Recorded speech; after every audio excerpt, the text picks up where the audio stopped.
This is Yesterzine, the literal magazine show. Every episode we take a magazine from the Golden Age, pass judgment over their best and worst rated titles, and see if the issue has anything to teach us about gaming when you can count the number of screen colours on your fingers. If you can even call them colours on some machines. On an entirely unrelated note, this week we've got a copy of the seminal Commodore 64 magazine Zzap 64, issue 53 to be precise. This issue occurs during the brief period Zzap also covered the Amiga, but we're going to largely ignore that for the games that scored highest and lowest in September 1989. The highest scorer is the less well-known Taito arcade platformer that I adore on other formats but have never played on C64. The lowest scorer is a cartoon license that is bad on C64 and apparently somehow worse on Amiga. Our cover feature takes a snapshot in time of a publisher that was huge during the turn of the decade, but exists now only in the corners of an arcade legend. But first, grab your passport, because if you're British like us, we've got a long-haul flight to catch. Bubble Bobble, Rainbow Islands, Parasol Stars, a trilogy of 2 arcade platformers and a home exclusive converted to absolutely bloody everything, and all classics. Bubble Bobble occupies a space just behind Pac-Man and Space Invaders in the Games Everyone Remembers list. And even if they don't remember the full game, the theme tune will probably bring back memories. I am currently trying to stop myself buying a quarter-sized arcade cab of it.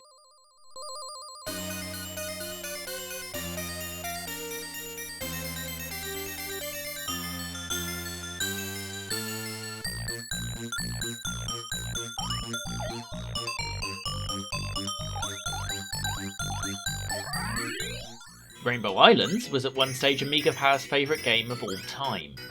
I've never quite gone that far, but it's a lovely cuddly colour splash of a platformer that never fails to inspire joy. Parasol Stars is less well known. It was never an arcade game and skews a lot closer to Bubble Bobble than Rainbow Islands. Originally, it's a PC Engine game and appears on the recent PC Engine Mini, which is where I discovered it. It's equally lovely. All 3 of them are just games that cheer you up. But there is a 4th. I wouldn't say it's obscure, but it's certainly the road less travelled, probably because it was rather overshadowed by the Bub and Bob series. It was an arcade, released in the gap between the releases of Rainbow Islands and Parasol Stars, and if anything, I like it more than any of them. The New Zealand Story. And I'm just going to let the music run, but while I do, enjoy some classic setting up the plot in 3 seconds or less.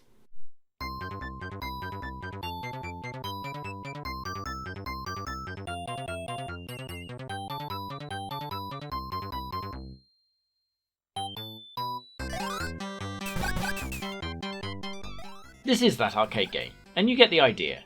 A lovely cheery platformer with some good ideas, but hard enough to make sure you don't get too much for your 25p. This isn't the version I'm most familiar though. That would be this one, the very excellent conversion to the Sega Master System. But while this is running, here's my worry. I've never played the C64 version, but I think we can all agree on 2 things. 1. This is a game that very much has a graphical style involving lovely bright colours, and 2, that was not the C64's primary standout quality as a computer. On the C64 version, the title screen music is off, despite the best efforts of one Jonathan Dunn, a man I was rightly called out a couple of seasons ago for bagging on, but who is responsible for some of the best noises the Spectrum ever put out. But that's not really the point, we want the game. And we'll get to it quickly, since sadly this version is missing that intro. And here it is. That could have been worse. The yellow is more 1950s Classroom than Vibrant Banana, but I was no, there it is, brown enemies. In the arcade these were far more detailed and interesting, but here they're just brown sprites. And when your enemies are coiled patterns, then brown should perhaps not be your colour. Kiwi here appears to be pursued across the level by the ghosts of toilets past. I'm belabouring it, but it's a game whose standout feature is its charm, and a toilet accident of a colour palette is not going to help that. But anyway, does it play anything close to those other versions? Well, the short answer is yes. But unfortunately, the long answer is yes. There's something off here in the jumping. I even went back and checked. It's just a bit sudden, maybe? It's difficult to describe, but it just isn't how the arcade behaves. The whole game feels more difficult as a result, because I'm finding being accurate a lot harder on the C64, and this is a game that needs it. That difficulty comes in two forms. The first is that movement weirdness, and the second is the way the graphics are done means that bullets and attacks from the enemies have a really nasty habit of blending into the background. This is especially evident in trying to steal an enemy's lifting device? Airborne cantaloupe? Whatever these things are, you need them to get through most of the levels, and you need to shoot an enemy off them to get them. Not only is the C64 one even jumpier about replacing them, it's really hard to get on them. And when you do, a second problem. The vertical scrolling. Anything you do vertically is just painful. I can't help but think moving considerably slower falling than walking is never a good look for a platformer, but that really is the situation here. Trying to ride a lift vertically is a problem too, because you never have the reaction speed to get out of just about any trouble. While we're here, that music loop is painful too. The tune itself isn't that bad a SID recreation of the arcade, but it suddenly cuts off and starts again rather than smoothly transitioning, and it grates really quickly when it does that twice a minute. Maybe I'm remembering some things wrong here, so I booted up the Spectrum game to see if that's any better. And you know what? In some ways, it is. The actual feel of jumping is much better. The Spectrum wasn't up to this game though. The scrolling is lagged in an almost unplayable way, for instance. The music starts missing beats like it's taking grade 1 piano anytime it gets busy, and that flicker, especially when you've just spawned in, is retina burning. Get over that though, and you can see attacks coming. The music loop's better, and the vertical scrolling is a good deal slicker, which from memory is not something a Spectrum should be beating the C64 on. So maybe I'm wrong about the game as a whole. Well, let's boot up that Master System version and take a quick look. Immediately, it looks and sounds a lot better. It's got the arcade intro too. Now this is more like it. It moves and jumps right. It looks a lot brighter. You can see everything going on, and for the Master System, which was prone to flicker in busy games, there's very little of it around. I'm still arsed at it, mind. I don't think I've ever got off the first full world in this version. That's partly because it's much harsher. There's no continues like in the others, for instance, and you may have noticed I ended up playing the C64 version with some handy cheats. To be fair, handled right, the Master System is a remarkably capable machine, and this version came 3 years later than the other two we just looked at, and to put it mildly, costs more.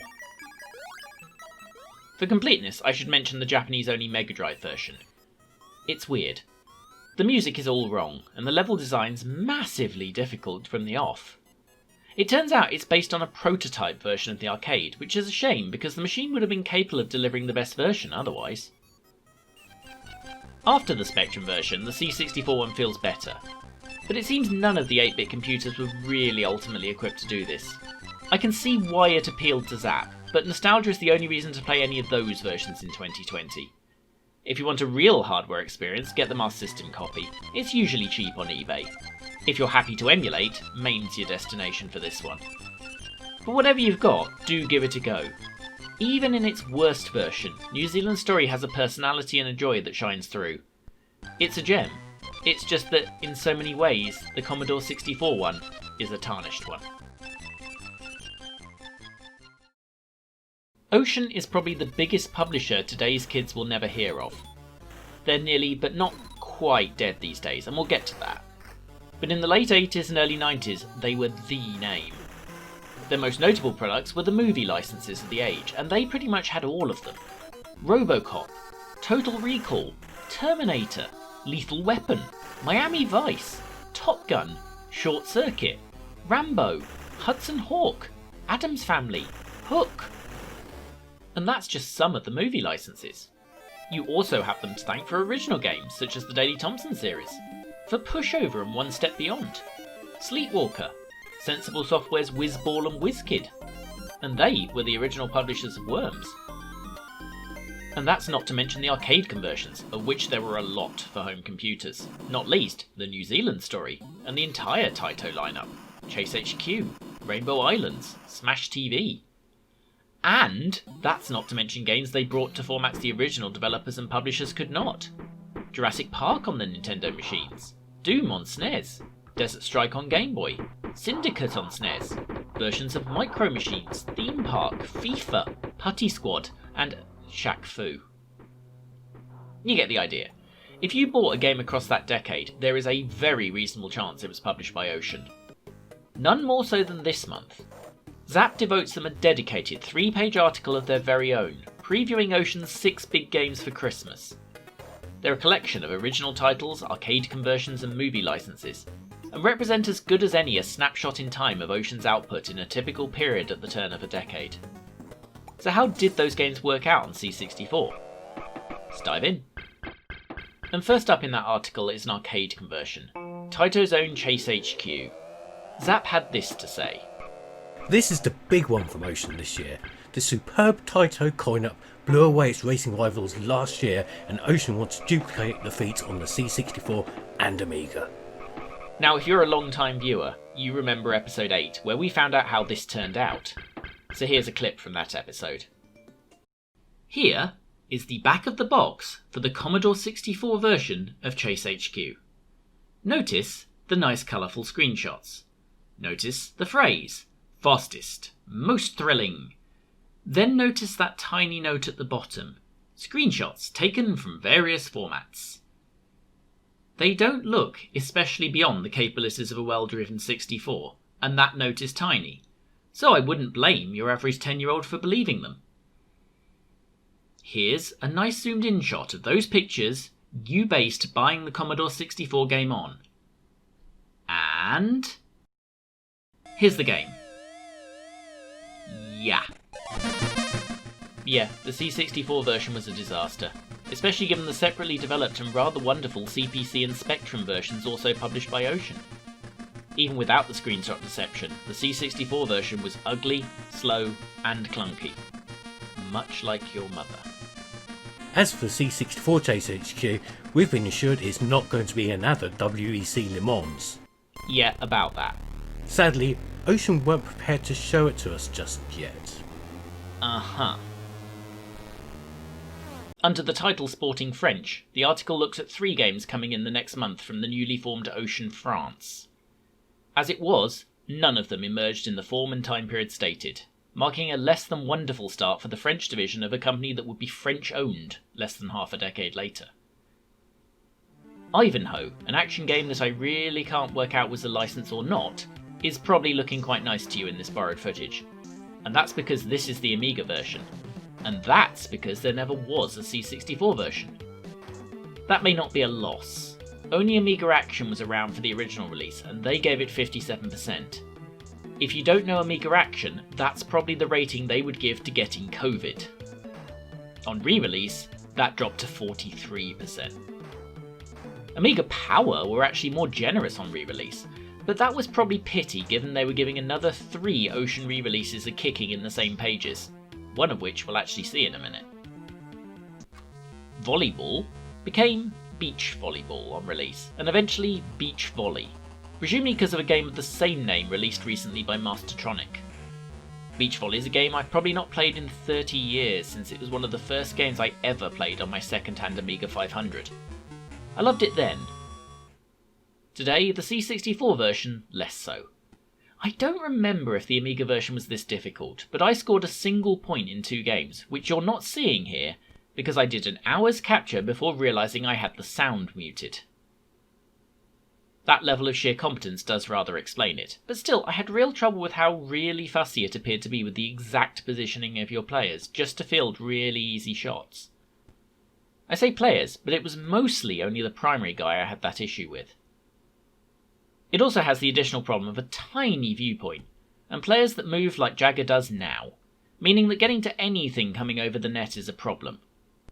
That said, it's really technically good. If I mastered the fussiness, there is still a really good game here. I'll have to give that Amiga one another punt, not least because it seems a lot better on the viewpoint from the couple of videos I've watched. Adidas Golden Boot became Adidas Championship Football, and got kicked into 1990 for release, probably as a cheap World Cup tie-in. and indeed the entire game appears to be a tournament which is legally distinct from the World Cup.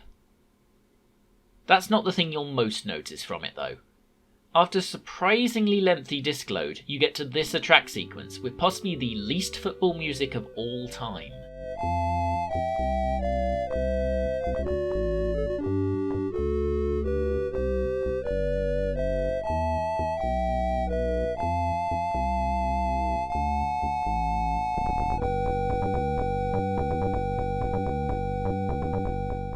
And then it loads again. Why did you make me sit there just to load an attract loop? Don't have it, or at least let me skip it. Why do I want to see that every time?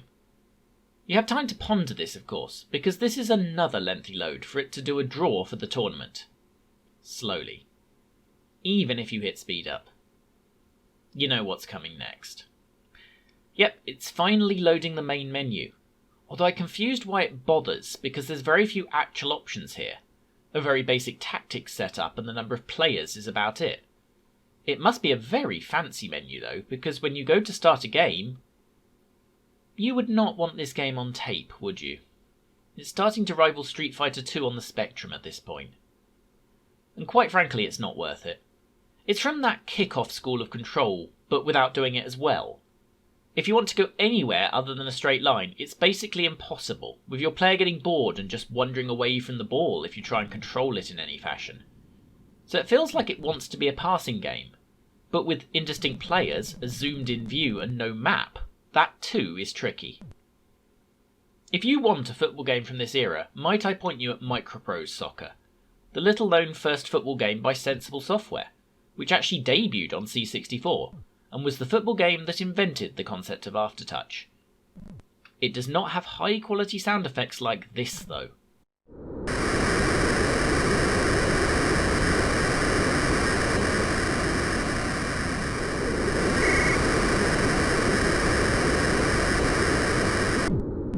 So this is the same loader as Adidas then? Gives us a chance to at least explain for those at the back that this game, Operation Thunderbolt, is Taito's arcade sequel to Operation Wolf, a game that in the arcade uses light guns. There's actually an interesting SNES version that can use the mouse or gun, but here you're restricted to a joystick, and just to be tricky, unlike every other game in this entire episode, it insists on that joystick being in port 1. At least on the Vice emulator this game is tricky. The cursor is near invisible, which is a shame because otherwise it's an excellent rail shooter. I don't have real hardware to test this one on, but if that's not true, then you want to play this. This first-person style section is super fun, and I'm going to have to hunt down one of the 16-bit versions to test it properly. Probably that SNES one. You move on to stage 2, and it's a lot more Operation Wolf, and in this version the cursor disappeared entirely except when shooting, which would actually be okay if there wasn't finite ammo in this game. I think this is an emulator bug, because for a brief period it actually reappeared, only to disappear entirely on level 3, making further progress impossible. Nonetheless, it's silly, frantic and fun, much like its predecessor, and is equally worth your time. With the bonus it's much less likely you actually played this. I might throw on a cheat for infinite ammo actually and go wild, but this is proper arcade fun and works surprisingly well for both the machine and the control method. F-29 Retaliator is another that didn't get a C64 release, and to be fair, one was never planned. It's a technically ambitious flight sim from Digital Image Design, who made several over their short existence, before being messed about by Ocean. They then formed another studio, which was closed by Sony, and then another one, which was closed by Codemasters. There's a documentary there somewhere, but since F-29 didn't get a C64 release, this is not the day for it. You know, just in case those people need another kick in the teeth. Ah, now we're talking. We've seen the excellent Spectrum version of Batman before, sometimes known as Batman the Movie, tying in as it did with the 1989 Tim Burton film. On Amiga, it was even more famous. The Batman A500 pack is probably the first big bundle that people most remember. And oh look, New Zealand stories in there as well. Oh, and Deluxe Paint, Commodore's all-purpose "it's for your homework honest" inclusion. Batman's credited with really bringing the Amiga to everyone's attention, and with good reason. But did the C64 version turn out near as well? Absolutely it did. Batman looks for all the world like a standard platform license conversion, but it's really not. It's a slower paced tactical thing befitting of the Dark Knight himself. It's not stealthy like the later Batman Arkham series, but it is a thing about traversal as much as enemies. It's got the neat advantage that for once the muted dusky palette of a Commodore 64 is exactly what you need for a Batman game. It's still a classy game. It's also still a tricky game.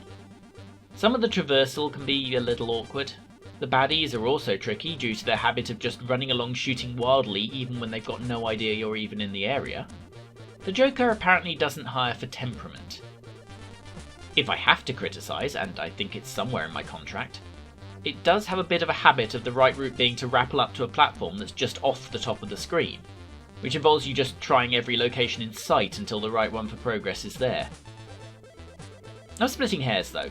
In a world of crappy movie licenses of the 8-bit era, Batman stands out, and there's still very little exactly like it, so it's worth you playing even today. And finally, it wouldn't be Ocean with only one movie license. For some reason, Zzap appeared to think the Untouchables was the big one, even in preference to Batman, which is a little strange when the licensed movie was 2 years old and made a quarter as much cash as Batman. Publishing deadlines for a September issue may have meant that wasn't super obvious for a June movie release, to be fair. In any case, it's Ocean, so the complex nuances of the film's plot and action are communicated to us via a side-scrolling platform shooter. Excellent. How do they do it? I joke, but much like most Ocean efforts, Untouchables is a jolly little romp with excellent music that does at least something to convey what's going on.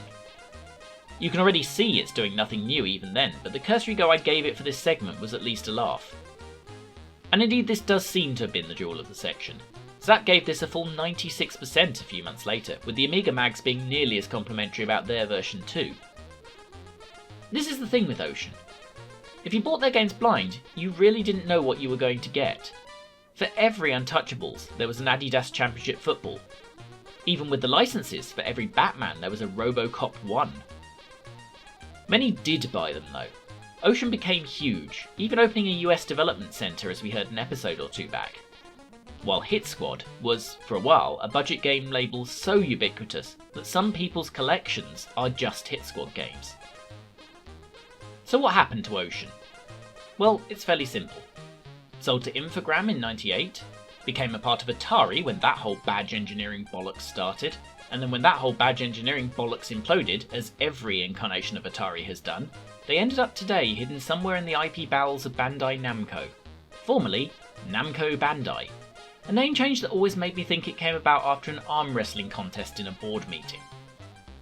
I wouldn't, though, hold your breath for a re-release of Beach Volley. A cartoon license on an 8-bit system. These always go well, don't they? Well, good news. This is a cartoon license on both 8 and 16-bit systems. Tom and Jerry, the king of cartoon licenses really. I'm sure I don't need to introduce you to Tom the Cat and Jerry the Mouse, who, and we need to make this very clear for the purposes of the game apparently, is totally not trying to eat him, but merely just wants to play. The portents aren't great here. The game is by Magic Bytes, and Zzap points out they have a history. Their previous game was a license based on the Pink Panther cartoons, which Zzap had awarded a tremendous 14% 10 months earlier. On that basis, the 27% they gave the Amiga version of this and the stratospheric 43% the C64 version received tells us we're in for a relative treat. This is a C64 episode, so let's start us with that version. It's a simple game. You are Jerry. He needs to collect a certain amount of cheese from around the house without getting caught by Tom, who, like all cats, has the ability to take 30 seconds off your already tight time limit. First though, we have to get into the game, and it appears the joystick works more as a mute button rather than anything that makes anything happen. This has become a theme actually. Were C64 disk load times always this terrible? What happens when I cheat and turbocharge the emulator is firstly we get confirmation it was loading and hadn't crashed, and secondly it apparently dives straight into the game with no further warning. Which is fine. Let's make this a test go. First thoughts is Tom looks great, Jerry less so. There's some nice animation going on here actually, and also some quite ropey animation, especially when I jump. Jumping itself can be awkward. It's very canned and depends on the bounce you get on some surfaces. You also can't change direction in mid-air, which would be really helpful in this game. Especially when Tom turns up. On the face of it, the mechanism is simple. If Tom catches you above the ground, he knocks you down to it. If he catches you there, you die and loose 30 seconds of your time. In reality, these are often the same action. You can get knocked down into a position where you're between two table legs and can't move, leaving you a sitting mouse for the second shot. Speaking of those table legs, it's also weird you can pass through some and not other, identical looking ones. Generally ones above the ground are the impassable ones, but there's no reason or visual identification why that might be. And when you're making decisions on a strict time limit, this is not a mistake you can afford to make at all. I'll credit the game on one thing though. When you do finally die, at least you don't have to sit through that loading again. And now I'm prepared, so we give it another go. We collect the cheese we know about and discover the best part of the game, Jerry's Escher mouse holes that allow you to go between rooms.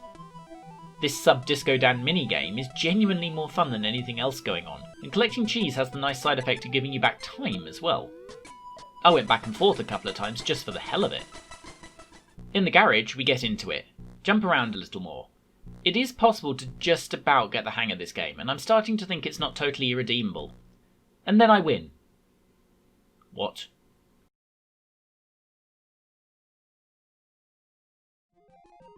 I was so surprised I actually wasn't capturing that go. This is my third go, where I finished the game in 2 minutes 36 seconds apparently. Zzap didn't mention it being quite this easy. And on investigation, it's not.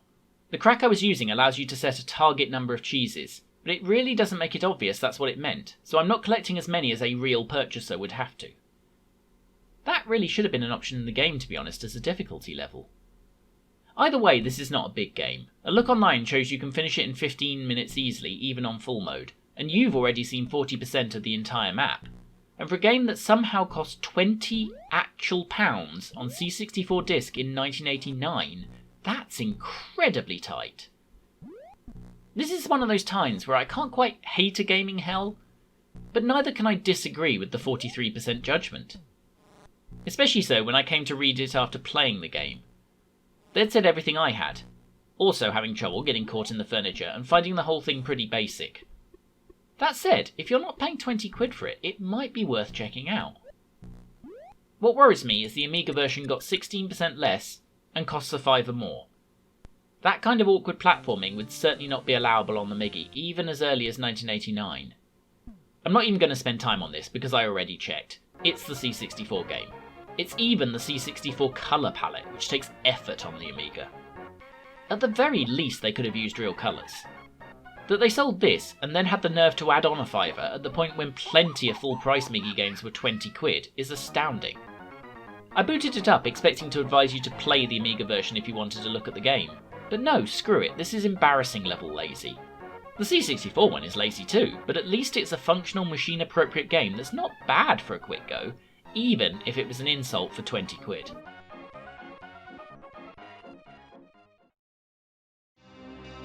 And we hit the back page. Have you had enough Zzap? I'm guessing not, and that's good, because the last couple of years it's been back, in annual form thanks to Fusion Retro Books, publisher of the rather ace Retro Fusion magazine. The Kickstarter for the 2021 version will be finished by the time of airing, sadly, but if you want a copy digitally or in print, hit up their site at fusionretrobooks.com. It'll be the last year publishing legend Roger Keane will be involved, so this one's a must-get. And we'll join you next week for the exciting season finale, and the completion of the epic Amiga Power trilogy, as we discover possibly their biggest scandal. Feel free to catch up by watching episodes 7 and 18 in the meantime. The cyclists are watching. Good night.